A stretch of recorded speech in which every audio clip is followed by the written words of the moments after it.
and then something bigger shortly afterwards. So you can see another use of the ubiquitous Jeep. So this one in medical service, and there's quite a few different field modification variants and designs. There were some that had stretchers across the bonnet, some that they were particular. Have a look at the front mudguard here. That sounds like an odd thing to say. So with France being overrun amongst other countries in Northern Europe in 1940, these were absolutely fine bumbling around, beautiful in northern French country roads. But then when some of these found themselves on the eastern front with the SV2S, and that's the short wheelbase heavy recovery truck. Now, you're not going to get anywhere fast in one of these Pioneers, but you're always going to get there. These saw extensive service throughout the Western Desert, 1941 through to early 1943, Italy, up through that push there, and then D-Day onwards, and then continued in British Army service. And I think that, believe it or not, the last serving Pioneer, I've been recently told, was still in use in Delete, British Army outpost. As recently as about 25 years ago. Now that's not bad. And although lacking that driven front axle, very able off-road.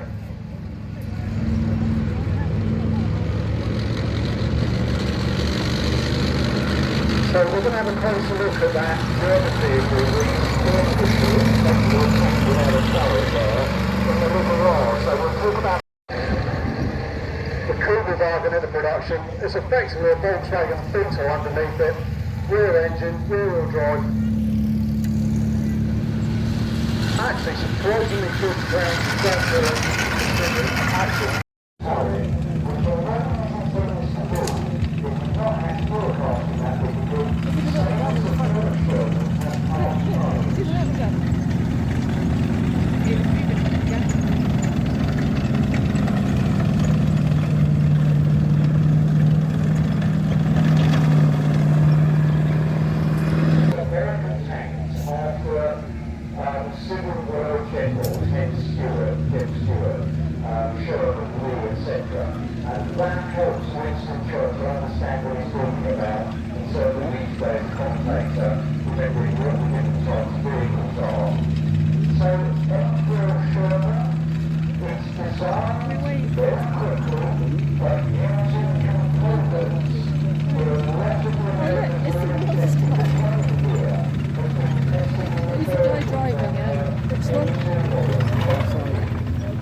It's in its cradle.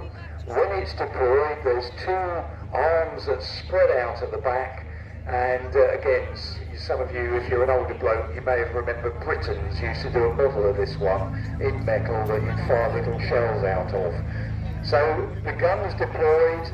Again, that Mac NO takes some of the crew in there, but often we've now got a British vehicle coming along behind it. Often it will be accompanied by at least 2 or 3 other vehicles taking the ammunition, because 155 ammunition is one of those calibers. It's a big lump.